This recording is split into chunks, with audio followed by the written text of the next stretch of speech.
Welcome back to Warriors Weekly, presented by Esurance. For our behind-the-scenes feature, we go to Jim Barnett for an exclusive sit-down with Don Nelson.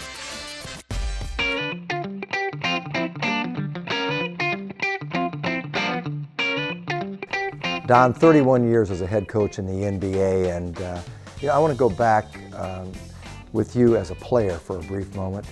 You came out of the University of Iowa in '62, and you were drafted number 19 overall, and went to the Chicago Zephyrs, and then went on to got sold to the Lakers, and then eventually a couple of years later, back in '64, you became a Boston Celtic, which actually changed your life considerably, not only as a player, but maybe grooming you as a coach, because Red Auerbach was there and you were on those great Celtic teams. And after 14 years in the league, you won 5 NBA championships. And the next year you landed in Milwaukee as an assistant coach. When did you decide that you were going to go into coaching? Well, actually, the change in life that I had when I joined the Boston Celtics wasn't a transition from the Lakers to the Celtics. It was when you were my teammate and I met you for the first time. That was a life-changing experience, let me tell you. But anyway, I didn't know that I was going to go into coaching really until I got my first job in Milwaukee.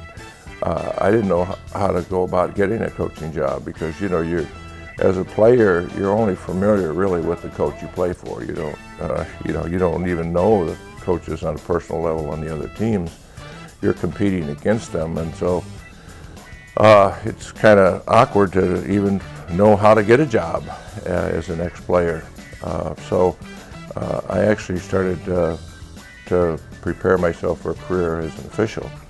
I went to the LA Summer League and tried out as an official there, and I thought I would be a good one after I gained some experience. But right in the middle of that, I had a chance to be an assistant coach at Milwaukee when Wayne Embry hired me to be Larry Costello's assistant. And so I was kind of just the luckiest guy in America, just in the right place at the right time. They needed a young guy along with an older kind of a coach, and thought that I'd be the perfect fit. You talk about that numbers don't mean a lot to you, and I know that everyone's been talking about the record with Lenny Wilkens. Maybe it doesn't mean anything to you now, but when you retire to Maui and the beautiful homes that you have there, and you look back, you have to be proud of that record. Well, I'm not saying I'm not proud of it. I'm just saying that I've never been statistically oriented. Individual goals have never been part of what I do. It's always team goals. From when I was a player, because I didn't have great skills, maybe, so I had to, think only team. And same as a coach, you don't think, what am I doing? You think, what is the team doing? When the team has success, the coach has success. So really, I don't think in terms of numbers or things that may or may not happen. You just do the best you can.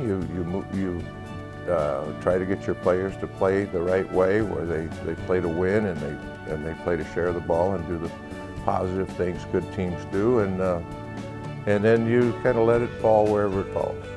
I sense when I see you, and I would say that I see a different spirit about you, and you almost get young again when you get a player like Stephen Curry that comes into camp.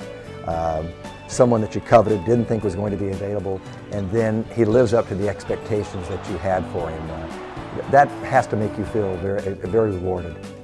Yeah, that's really what it's all about. When you're not winning championships, you have to find other things that make you happy. And certainly when you develop a young player that plays the game for all the right reasons and just is that super person and basketball player combination, you find one rarely, and when you do, it just makes coaching a joy. Nellie, you're a lifer, and it's in your blood, and I know how much you watch basketball and love basketball. Do you really think that you can go off to Maui and sit back there and be content to just be on the peripheral side of it and enjoy that? Can you be content doing that? Well, basketball isn't the only thing that I do. I have a lot of things on Maui that I do and I'm proud of, and I have a lot of things here in Dallas, that would take my time. So I don't feel I'm going to have a problem leaving the game behind.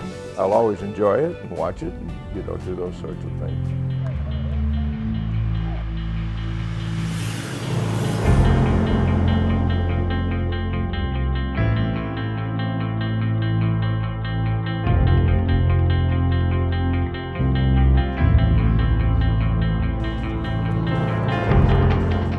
just want to congratulate you.